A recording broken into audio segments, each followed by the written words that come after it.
मेरा नाम अनु है। मैं जहाँ काम करती थी वहाँ के मालिक बहुत ही ज्यादा सुंदर थे, मगर वो किसी नौकरानी से बात नहीं करते थे। मैं छुप छुप कर उन्हें देखती। एक दिन उन्होंने मेरी चोरी पकड़ ली और बोले कि तुम मुझे छुप छुप कर क्यों देखती हो। मैंने सच कहा कि आप मुझे अच्छे लगते हैं। तब वो जो बोले मैं खुशी से पागल हो गई। उन्होंने कहा कि अगर मैं तुम्हें अच्छा लगता हूँ तो मुझसे शादी कर लो। लेकिन मैं हैरान हो गई जब वो मुझे शादी करने की जगह के बजाय एक बड़े से बेसमेंट में ले आए। अंदर जाते ही मेरी जान निकल गई, क्योंकि अंदर मेरी जैसी। मेरा नाम अनु है। मैं अपनी मम्मी के साथ एक छोटे से गांव में रहा करती थी और रोज चौधरी के घर का काम करके अपना गुजारा कर लिया करती थी। पापा का तो सालों पहले ही देहांत हो गया था, जिसकी वजह से मम्मी मुझे आगे पढ़ा नहीं पाई थी। और यही वजह थी कि मेरे पास कोई अच्छी नौकरी भी नहीं थी। घर में 2 ही सदस्य थे, मैं और मेरी मम्मी। मैं गांव के चौधरी के यहाँ उनके घर का काम करती थी, नौकरानी के तौर पर, और मेरा और मेरी मम्मी का अच्छा गुजारा हो जाया करता था। मम्मी का कहना था कि अब मैं शादी कर लूं, मगर मुझे अभी ऐसा कोई शौक नहीं था। मुझे अपना अच्छा सा घर बनाना था। मम्मी का मेरे अलावा कोई नहीं था। उनके फ्यूचर के लिए कुछ करना था मुझे, उसके बाद ही मुझे कुछ सोचना था। मैं उन लड़कियों में से बिल्कुल भी नहीं थी जो बड़े होते ही शादी के ख्यालों में गुम रहती हैं। मेरा मानना था कि पहले इंसान जिम्मेदारी उठाने के काबिल हो जाए, फिर ही शादी करे। और मुझे लगता था कि अभी मैं जिम्मेदारी उठाने के काबिल नहीं थी, इसलिए मम्मी को हर बार लड़का देखने से रोक देती थी, जिस पर वो थोड़ी देर के लिए नाराज भी हो जाया करती थी, लेकिन बाद में खुद ही समझकर मान भी जाया करती थी। मुझे अपने गांव में काम करते हुए काफी समय हो गया था, मगर मालिक ने कोई मदद नहीं की थी। मेरे पापा भी उनके ही नौकर थे और उनके मरने के बाद उन्होंने मुझे अपने घर नौकरानी के तौर पर रख लिया था। मगर थोड़े पैसों के अलावा मुझे वहां से कुछ भी नहीं मिलता था, और उन पैसों से तो हमारा गुजारा ही हुआ करता था। तो अपना घर बनाने के और मम्मी के फ्यूचर की सेविंग के पैसे कहाँ से आते। कभी कभी मुझे लगता था कि ये मेरा एक सपना ही रह जाएगा कि हमारा एक अच्छा सा घर भी हो और हमारे पास पैसे भी हों। चौधरी के पास बहुत सारे नौकर काम किया करते थे और वो सब तो उसी में खुश थे कि उनको 2 वक्त का खाना मिल रहा है। इससे आगे ना उनकी ज़रूरत है और ना ही उन्होंने इससे आगे के बारे में कभी सोचा था। वो लोग बस इसी में खुश हो जाया करते थे और इसी बात का सारा फायदा उन बड़े लोगों को होता था जो कम पैसों में अपने बड़े बड़े काम जो इन बेचारे गरीबों से करवा लिया करते थे, और वो भी खुशी खुशी ये काम करने के लिए तैयार हो जाया करते थे। गलती उनकी भी नहीं थी, घर चलाने के लिए कुछ तो करना ही होता था। और फिर गांव देहात में नौकरियां तो होती ही नहीं हैं, और होती भी हैं तो एक अनपढ़ जाहिल को कौन रखता है काम पर। ले देकर यही मजदूरी ही रह जाती है जो उन्हें कम पैसों में भी करनी पड़ती है। बस यही सोचकर यहाँ के लोग भी कुछ नहीं बोलते थे और चौधरी इस बात का अच्छे से फायदा उठाते थे। मगर मुझे ये सब अच्छा नहीं लगता था। मेरा दिल करता था मैं यहाँ से कहीं और चली जाऊं। इतने साल मैंने यहाँ नौकरी की थी, मगर बदले में क्या मिला था? एक घर भी नहीं बनाकर दिया था उन लोगों ने। मगर मैं जब भी कहीं जाने की बात करती तो मम्मी फौरन से पहले मुझे मना कर दिया करती थी। उनका कहना था कि वो कम में ही खुश हैं, मगर अपनी बेटी के साथ तो है ना। और हर बार उनकी इसी बात की वजह से अपना फैसला बदल लेती थी। मगर अब जो हुआ था उसके बाद तो मुझे फैसला करने में आसानी हो गई थी। एक दिन अचानक मम्मी की तबीयत खराब हो गई थी।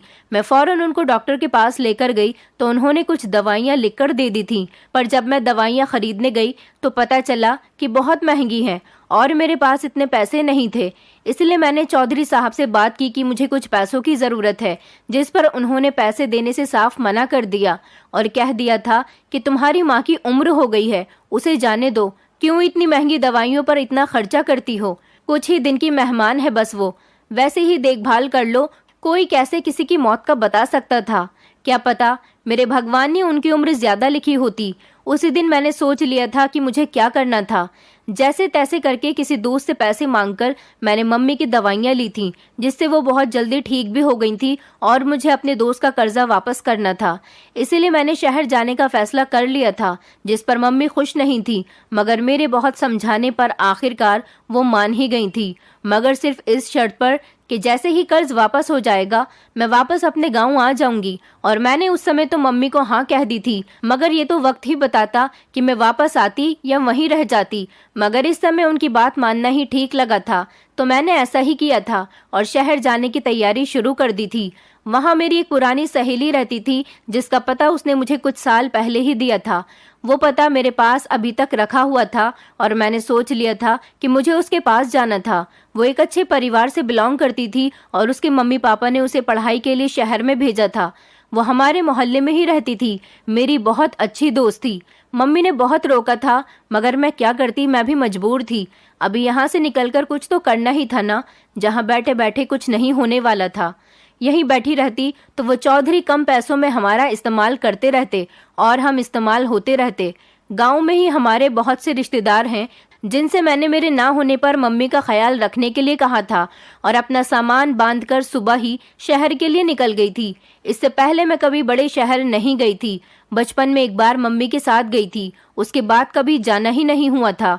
हाँ, मगर गांव के पास जो छोटा सा शहर था वहां आना जाना लगा रहता था, सामान वगैरह लाने के चक्कर में। अब मुझे घर से निकले हुए एक दिन हुआ था और अगली सुबह मैं एक बड़े शहर में थी। अपनी सहेली का पता मैं अपने साथ लेकर आई थी। उन लोगों से पूछ पूछ कर आखिर मुझे पूरा दिन लगा था घर तलाश करने में और कहीं शाम को जाकर मुझे घर मिला था।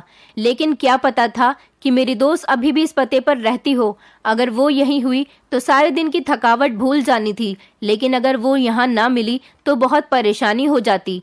और फिर मैंने घर के दरवाजे को नॉक किया तो वो बाहर आई थी और मुझे देखकर हैरान भी हुई थी। उसने मुझे बहुत बार कहा था कि उसके पास शहर में आकर काम करूं, मगर मैं हमेशा ही मम्मी की वजह से मना कर देती थी। वो भी हमारे गांव की ही रहने वाली थी जो कुछ साल पहले पढ़ाई के लिए शहर आ गई थी और फिर उसके बाद यहीं काम करने लगी थी। मुझे अपने साथ अंदर ले गई, हाल चाल पूछने के बाद खाना वगैरह खिलाया। घर में वो अकेली नहीं थी, उसका पति और बच्चे भी थे, इसलिए मुझे अंदाजा था कि मुझे रहने के लिए कहीं और जगह देखनी होगी। उसके घर में 1 या 2 दिन से ज़्यादा मैं नहीं रह सकती थी और उसके लिए मुझे जल्द से जल्द काम की ज़रूरत थी। इसलिए मैंने उसे साफ बात की थी कि मुझे जितनी जल्दी हो सके किसी काम पर लगवा दो। कुछ सोचकर उसने मुझसे कहा था कि इस बारे में कल बात करेंगे, अभी तुम आराम करो। और वो मुझे एक कमरे में छोड़कर खुद बाहर चली गई थी और मैं भी अब सफ़र से थकी हुई थी, इसलिए लेट गई थी। जब मुझे मम्मी का ख्याल आया, पता नहीं वो कैसी होंगी, उन्होंने कुछ खाया भी होगा या नहीं, क्या कर रही होंगी मेरे बिना। मैंने जब से होश संभाला था मम्मी के साथ ही वक्त गुजारा था, कभी उनसे दूर गई ही नहीं थी। और फिर पापा के जाने के बाद तो मेरा सब कुछ मम्मी में ही था और उनका मुझ में। हम दोनों एक दूसरे के लिए सब कुछ थे। कभी सोचा भी नहीं था कि मम्मी के बिना इस तरह दूर भी रहना पड़ेगा। सोचा था कल बाहर जाकर कहीं से फ़ोन करके उनका हाल चाल पूछ लूँगी। अपना पर्सनल फ़ोन तो था नहीं मेरे पास, कभी अपना फ़ोन हुआ ही नहीं था, ना कभी ज़रूरत पड़ी थी और ना कभी इतने पैसे हुए थे कि मैं ले सकूं। इसीलिए आज बहुत बुरे तरीके से उसका एहसास हो रहा था। शाम से कब रात हुई पता ही नहीं चला था और अब सोने की तैयारी करने लगी थी, क्योंकि सुबह मुझे अपनी सहेली से मिलकर कोई काम तलाश करना था, इसलिए भी सोना ज़रूरी था। ऊपर से जितनी मैं थकी हुई थी मुझे नींद आ गई थी। सुबह अपने दोस्त के बुलाने पर आँख खुली और सबसे पहले उठकर नाश्ता किया और उसके बाद मैंने उसे अपने काम की बात की थी। जब उसने मुझसे कहा कि तैयार होकर मेरे साथ चलो, एक जगह मेरे पति ने तुम्हारे काम की बात की थी, उसी जगह जाना था। अगर वहाँ काम बन गया तो बहुत ही अच्छी बात थी। इसीलिए मैंने जल्दी से नाश्ता किया और फिर तैयार होकर उसके साथ चलने की तैयारी करने लगी और थोड़ी ही देर में तैयारी करके मैं उसके साथ चल पड़ी थी। सबसे पहले तो मुझे घर पर मम्मी को फ़ोन करना था और एक जगह देखकर मैंने मम्मी को फ़ोन किया था और उनका हालचाल पूछकर मुझे तसल्ली हो गई थी। अपना हाल भी उनको बता दिया था और फ़ोन काटकर मुझे आगे जाना था अपनी दोस्त के साथ। वो मुझे अपने साथ एक बंगले में ले आई थी। इतना सुंदर बंगला मैंने आज से पहले कभी नहीं देखा था। हम दोनों चौकीदार से बात करके अब घर के अंदर चले गए थे। अंदर जाकर ही हम दोनों बाहर एक जगह पर बैठकर किसी का इंतज़ार करने लगे थे। मेरी फ्रेंड ने मुझे बताया था कि ये घर एक आदमी का है, वो एक अकेला ही इस बड़े से घर में रहता है और बाकी के सारे लोग काम करने वाले थे। लोगों से सुना था कि उसकी पत्नी कुछ टाइम पहले ही मर चुकी थी और अब वो अकेला ही इस घर में रहता था।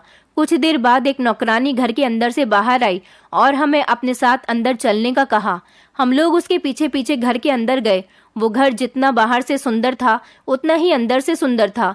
वो नौकरानी हमें एक बड़े से हॉल के पास ले आई थी और अंदर जाने का कहा था। अंदर कदम रखते ही मेरी नज़र सामने बैठे एक आदमी पर गई थी। वो बहुत ही ज्यादा सुंदर था। उसे देखकर कोई भी उसे देखता रह जाता और उस समय यही हाल मेरा भी हुआ था। मैं भी उसे देखकर देखती ही रह गई थी। जब उस मालिक ने हमें अपने सामने देखकर पूछा कि हम दोनों में से कौन काम करेगा, यहाँ जिसके जवाब में मेरी फ्रेंड ने एकदम मेरा नाम ले लिया था, तो उसने कहा था कि इसे खुद बात करने दो, क्या ये बोल नहीं सकती। उनकी बात सुनकर मैं जल्दी से बोली थी कि नहीं, मैं बोल सकती हूँ। जिस पर उन्होंने कहा कि उनके हर सवाल का जवाब मैं खुद दूं। इस बात पर मेरी फ्रेंड चुप हो गई और अब वो मुझे कुछ और सवाल करने लगे थे। उन्होंने पूछा कि मैं कैसा काम कर सकती हूँ, जिसके जवाब में मैंने कहा था कि कोई भी काम वो मुझसे करवा लें, मैं कर लूंगी। तब उसने कहा कि उसे अपने घर में एक शेफ की ज़रूरत है। उसका अपना शेफ कुछ टाइम पहले ही मर गया था, इसलिए उसे नए शेफ की ज़रूरत है। काम आसान था और पैसे भी अच्छे मिल रहे थे, रहने के लिए जगह भी मिल रही थी। मैंने कुछ भी और सोचे बिना ही काम के लिए हाँ कर दी थी और अब उसने जाने का कह दिया था। उसका कहना था कि कल उसके जागने से पहले ही मैं उसे काम पर नजर आऊं। अब हम दोनों ही उस घर से बाहर की तरफ चल पड़े थे। मेरी फ्रेंड का कहना था कि मैं खुशकिस्मत हूँ, इसलिए मुझे इतनी जल्दी इतना अच्छा काम मिल गया था, और उसका कहना था कि मैं आज ही अपना सारा सामान यहाँ पर शिफ्ट कर लूँ तो फिर मुझे परेशानी नहीं होगी। उसकी बात भी सही थी और मैंने ऐसा ही किया था। अपना सारा सामान अपनी फ्रेंड के घर से उठाकर बंगले में ले आई थी और वहाँ के एक नौकर ने मुझे एक कमरा दिखा दिया था जहाँ पर मुझे रहना था। कमरा भी अच्छा था। मैंने अपना सारा सामान वहाँ पर सेट कर लिया और अब मुझे कल से अपने काम पर जाना था। मैं बहुत खुश थी और सुकून से भी थी। मुझे खुशी इस बात की थी कि मुझे इतनी जल्दी काम मिल गया था और रहने की परेशानी भी हल हो गई थी, वरना तो कब तक अपनी फ्रेंड के घर पड़ी रहती। उसकी भी अपनी फैमिली थी, वो भी आखिर कब तक मुझे अपने घर में रख सकती थी, और ऊपर से मेरे पास इतने पैसे भी नहीं थे कि अलग से कहीं पर रह सकती। इसीलिए ये काम मेरे लिए किसी खुशकिस्मती से कम नहीं था। रात गुजारकर सुबह मालिक के कहने के मुताबिक उनके जागने से पहले मैंने अपना काम संभाल लिया था। घर काफी बड़ा था और घर में नौकर चाकर भी ज्यादा थे। किचन भी काफी बड़ा था, लेकिन उसकी हालत ज्यादा अच्छी नहीं थी। उसकी वजह ये थी कि शेफ नहीं था और अब वो पूरी किचन मेरी जिम्मेदारी थी। मुझे फिर से इस किचन को बिल्कुल सही करना था। मुझे दिल लगाकर यहाँ पर काम करना था ताकि मालिक मेरे काम से खुश होकर मुझे पक्का पक्का काम पर रख ले, और मैंने ऐसा ही किया था। सुबह होते ही अपने काम पर लग गई थी। मालिक जो काफी देर बाद ऊपर से नीचे आए थे और मुझे काम करता हुआ देख चुके थे। सब नौकर अपने अपने कामों में लगे हुए थे। वो सबको एक नज़र देखकर मेरे पास आए थे और बोले थे कि अच्छा किया कि मेरे जागने से पहले यहाँ आ गई। उनका कहना था कि उन्हें ऐसे ही लोग अच्छे लगते हैं जो वक्त पर अपना काम करते हैं और उनकी बातों को ध्यान से सुनते और मानते हैं। वो इतना कहकर वहां से चले गए थे और मैं दोबारा से किचन की सफाई में लग गई थी। मुझे यहाँ काम करते हुए 3 दिन गुजर गए थे और इन 3 दिनों में मैंने एक चीज पर ध्यान दिया था कि यहाँ पर काम करने वाले नौकर किसी से भी ज्यादा बातचीत नहीं करते थे, आपस में भी कोई बात नहीं करता था। मैं अगर किसी से बात करती तो बहुत कम जवाब मिलता था, वरना कोई जवाब नहीं देता था। और इस बात पर मुझे हैरत थी। सब नौकर जो यहाँ काम करते थे यही साइड में बने छोटे छोटे कमरों में रहते थे। कोई भी नौकर बाहर से नहीं आता था और ना ही बाहर जाया करता था, सब इधर ही रहते थे। मालिक भी घर से बाहर कहीं नहीं गए थे, वो भी घर के अंदर ही रहते थे। बस सुबह एक बार बाहर का चक्कर लगाते और सब नौकरों को काम करता देखकर वापस चले जाते थे और फिर शाम को कभी कभार आ जाया करते थे। किसी भी नौकर से बहुत ज्यादा बातचीत नहीं करते थे। अब मुझे यहाँ पर काम करते हुए 10 दिन होने वाले थे और इन 10 दिनों में ना तो कोई इस घर में बाहर से आया था और ना ही कोई घर का सदस्य या नौकर बाहर गया था। मालिक बहुत ज्यादा सुंदर थे और ना चाहते हुए भी जब वो मेरे सामने आते तो मैं उन्हें देखने लगती थी और अक्सर उन्हें छुप छुप कर देखने की मेरी आदत सी बनती जा रही थी। वो जब भी शाम को बाहर आकर बैठते तो मैं किचन की खिड़की से छिप छिप कर उन्हें देखती रहती थी।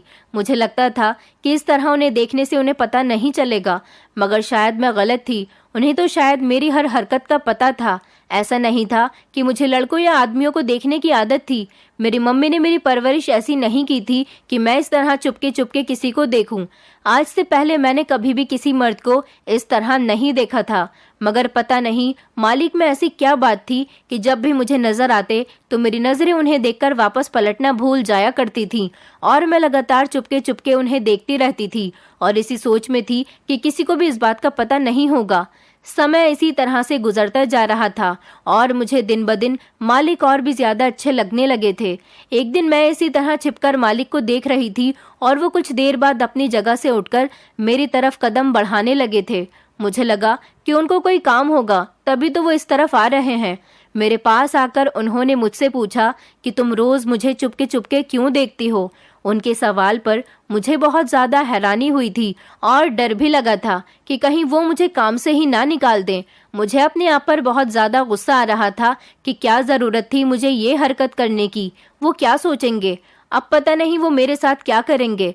मैंने शर्मिंदगी से सर नीचे झुका लिया था जब उन्होंने दोबारा से पूछा था कि तुम मुझे छुप छुप कर क्यों देखती हो, और अब मेरे पास कोई भी रास्ता नहीं बचा था, इसीलिए मैंने सच बोलना ही बेहतर समझा और बिना सोचे समझे ही कह दिया था कि आप मुझे अच्छे लगते हैं, इसीलिए मैं छिप छिप कर आपको देखती रहती हूँ। ये कहकर मैं चुप हो गई थी और उनके बोलने का इंतजार करने लगी थी। जब वो बोले तो मुझे बहुत ज्यादा हैरत हुई। उनकी बातें सुनकर तो मेरी खुशी का कोई ठिकाना ही नहीं था। मैं तो खुशी से पागल ही हो गई थी जब उन्होंने कहा कि मैं अगर उन्हें अच्छा लगता हूँ तो मुझसे शादी कर लो। पहले तो मुझे लगा कि वो मुझसे कोई मजाक कर रहे हैं, मगर बाद में जब दोबारा उन्होंने यही बात की तो मैंने कुछ भी सोचे बिना ही हाँ कर दी और कहा कि मैं उनसे शादी करने के लिए तैयार हूँ। वो जब कहेंगे मैं उनसे शादी कर लूंगी। और मेरी बात पर वो मुस्कुराकर हाँ में सर हिलाकर वापस अंदर की तरफ चल पड़े थे। और मुझे तो अभी तक इस बात का यकीन ही नहीं हो रहा था कि ऐसा भी हो सकता है। मैंने एक बार भी मम्मी से पूछने की कोशिश नहीं की थी। सोचा अगर उन्होंने मना कर दिया तो मैं क्या करूंगी। सोचा कि जब शादी हो जाएगी तो मम्मी को बता दूंगी, वो कुछ नहीं कहेंगी, मान जाएंगी। मुझे इस बात का तो पूरा यकीन था और अब मैं सुकून से थी। पूरी रात तो मुझे खुशी से नींद ही नहीं आई थी। अपनी किस्मत पर यकीन नहीं हो रहा था। सब कुछ एक सपना ही तो लग रहा था। कहाँ मैं गरीब सी लड़की थी और कहाँ वो इतने जायदाद के मालिक और एक सुंदर आदमी। उनसे तो कोई भी शादी कर लेता, तो फिर वो मुझसे क्यों शादी कर रहे थे। इस बात को तो मुझे सोचना चाहिए था, मगर मैंने इस बारे में कुछ नहीं सोचा था और अपने आप को हालात के ऊपर छोड़ दिया था। अगले दिन मालिक जब दोबारा नीचे आए तो मेरे पास आए थे और मुझसे शादी के लिए कहा था। मुझसे पूछा था कि क्या मैं उनसे शादी करने के लिए तैयार हूँ, जिसके जवाब में मैंने हाँ कर दी थी और वो मुझे अपने साथ चलने का कहने लगे थे। मुझे इस बात की खुशी थी कि आज ही शादी हो जाएगी। मुझे इस बात पर बहुत हैरत हुई थी कि जब मुझे शादी करने के बजाय वो घर के अंदर बने एक बड़े से बेसमेंट में ले आए थे और 2 कदम अंदर बढ़ाने पर मेरी जान निकल गई, क्योंकि अंदर तो मेरी जैसी और भी जवान लड़कियां बेसमेंट में मौजूद थी। बेसमेंट में एक तरफ रोशनी ही थी, बाकी पूरी तरफ अंधेरा ही था। मुझे समझ नहीं आ रहा था कि वो सब की सब जिंदा है या मुर्दा और वो मुझे यहाँ क्यों लेकर आए थे। मैंने हिम्मत करके पीछे मुड़कर उन्हें देखा और उनसे पूछा था, वो तो मुझसे शादी करने वाले थे, तो फिर वो मुझे यहाँ लेकर क्यों आए थे। जिसके जवाब में वो चुप रहे थे और मुझे इंतजार करने का कहकर वापस चले गए थे, जबकि मुझे वहीं छोड़ दिया था। मुझे ऐसा लग रहा था जैसे मैंने कोई बहुत बड़ी गलती कर दी थी। फिर लगा क्या पता वो मेरा कोई टेस्ट ले रहे हों शादी से पहले, क्या पता वो मुझे आजमाना चाहते थे। यही सोचकर मैं खामोशी से कोने में जाकर बैठ गई थी और अपने साथ होने वाली कार्यवाही का इंतजार करने लगी थी। इसके अलावा मेरे पास अब कोई रास्ता भी तो नहीं था। मुझे यहाँ बैठे हुए 2 रातें गुजर गई थी और मुझे रोज सुबह एक नौकरानी आकर खाना दे जाती थी। जब एक बार खाना देकर वो जाने लगी तो मैंने उससे पूछा था कि मालिक कहाँ हैं, जिसके जवाब में वो चुप रही और कोई भी जवाब दिए बिना ही वहां से जा चुकी थी। मैं कल से भूखी थी, इसलिए खाने की प्लेट उठाकर जल्दी से खाना खाने बैठ गई थी। जो भी था, अब खाना तो नहीं छोड़ा जा सकता था और वैसे भी खाना ना खाने से कौन सा मसला हल हो जाना था। यही सोचकर खाना तो खा लिया और अब फिर से बैठ गई थी। वहां मौजूद बाकी लड़कियां भी खामोशी से कोने में बैठी थी। वो सभी दुल्हन के कपड़े में थीं, जैसे उनको उनकी शादी से उठाकर लाया गया हो। मुझे अभी उनकी इस बात की कुछ समझ में नहीं आया था। अब तो मुझे इन सभी चीजों से डर लगने लगा था। दिल चाहता था कि जल्द से जल्द यहाँ से दूर भाग जाऊं। मुझे कितने दिन यहाँ आए हुए गुजर गए थे, कुछ पता ही नहीं था। बस सुबह शाम एक नौकरानी आकर खाना दे जाती और मैं खा लेती। मालिक तो उस दिन के बाद दोबारा कभी नहीं आए थे। मैंने इस पूरे बेसमेंट में देख लिया था, मगर कहीं पर भी यहाँ से बाहर निकलने का कोई दूसरा रास्ता नहीं था। आज सुबह जब नौकरानी खाना देने के लिए आई तो साथ में मालिक भी थे। उन्हें देखकर कोई उम्मीद की किरण जगी थी कि शायद अब मेरा इम्तिहान खत्म हो गया हो और मुझे आज़ादी मिल जाए। नौकरानी खाना रखकर चली गई थी, जबकि मालिक मेरे सामने आकर खड़े हुए और मुझसे कहने लगे थे, आज रात को मेरी और उसकी शादी है और यही बात बताने के लिए वो आए हैं। उनका कहना था कि शाम को वो मुझे यहाँ से बाहर ले जाएंगे। मैंने चैन का सांस लिया था, मगर एक सवाल जो कब से मेरे दिमाग में था वो मैंने पूछ लिया था कि उन्होंने मुझे इतने दिन यहाँ क्यों रखा था और ये जो दूसरी लड़कियां थीं ये कौन थीं, इन सब के पीछे क्या कहानी थी। मालिक वापस जाने को पलटे थे, मगर मेरी बात सुनकर रुक गए और मुझे देखने लगे थे। और उसके बाद उन्होंने कहा कि एक लंबी बात है और उनके पास इतना वक्त नहीं है कि वो ये बात बताएं। लेकिन मैंने हिम्मत करके कहा कि मुझे जानना है, अगर वो मुझे सच नहीं बताएंगे तो मैं ये शादी नहीं करूंगी। मेरी बात पर वो मुस्कुराए थे और पास रखी एक कुर्सी पर बैठ गए थे। चलो तो मैं तुम्हें बता देता हूँ, तुम भी क्या याद करोगी। इंसान की ख्वाहिश तो पूरी होनी ही चाहिए। ये कहकर वो मुझे बताने लगे कि आज से कुछ साल पहले उसकी शादी हुई थी इस घर की मालकिन से। वो और मालकिन एक दूसरे से बहुत प्यार करते थे। मालिक मालकिन से बहुत प्यार करते थे, बल्कि अगर ऐसा कहा जाए कि सबसे ज्यादा प्यार वो मालकिन से ही करते थे। मालकिन भी मालिक से प्यार तो बहुत करती थी, मगर उन्होंने शादी से मना कर दिया था। वो मालिक से शादी नहीं करना चाहती थी।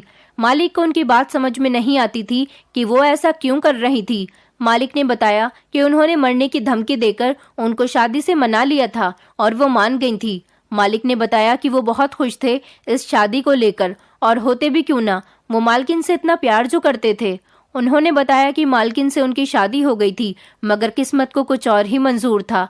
शादी की पहली रात ही मालकिन उन्हें छोड़कर इस दुनिया से चली गई और फिर बाद में मालिक को पता चला कि मालकिन को कोई जानलेवा बीमारी थी, इसलिए वो मालिक से शादी नहीं करना चाहती थी।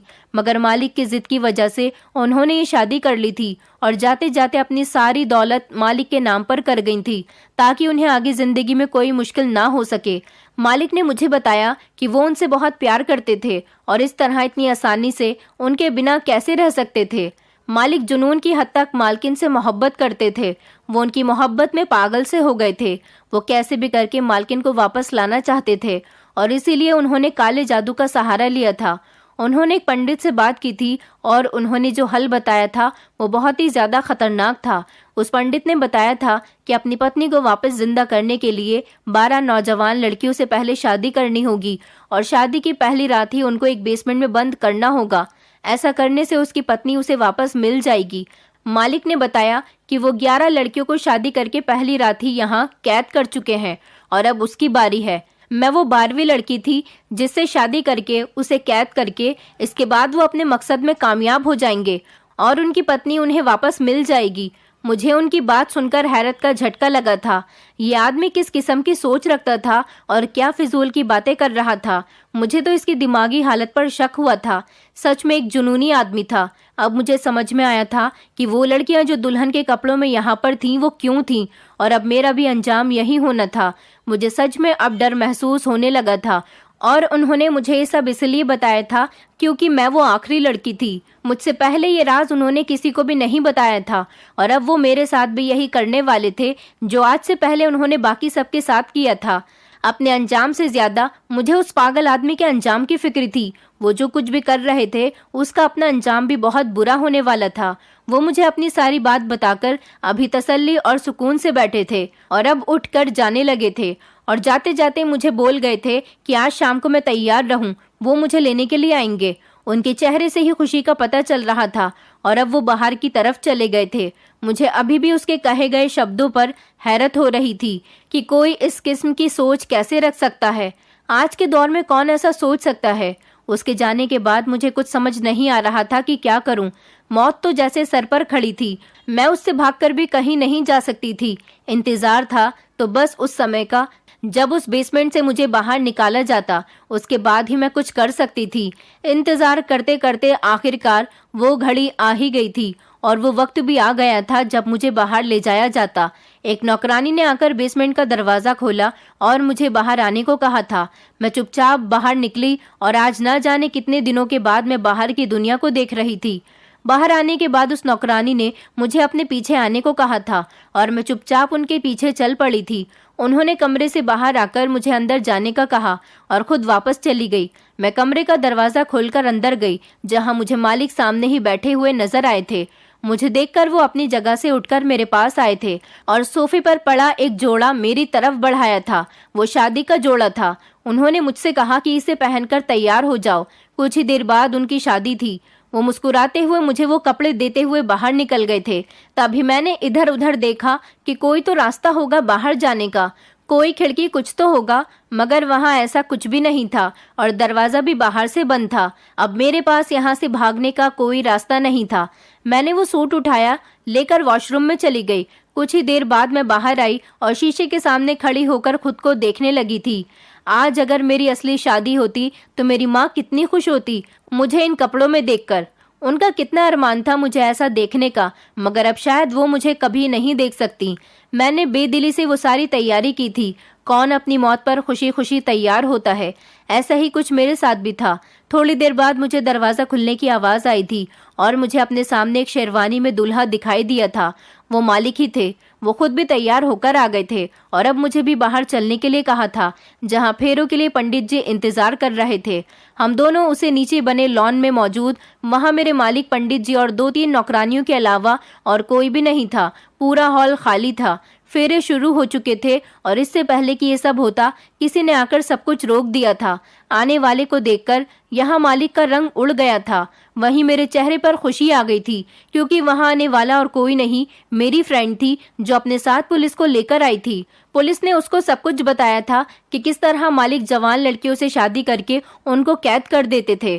पुलिस ने वहां मौजूद सब लोगों को ही पकड़ लिया था और मेरे बताने के मुताबिक बेसमेंट की भी तलाशी ली थी, जिससे सब लड़कियां उनको मिल गई थी और मेरी जान बच गई थी। जाते जाते मालिक ने मुझसे पूछा था कि ये लोग कैसे यहाँ आए, उनको किसने बताया था, और अगर सब कुछ तुमने बताया था तो कैसे बताया था?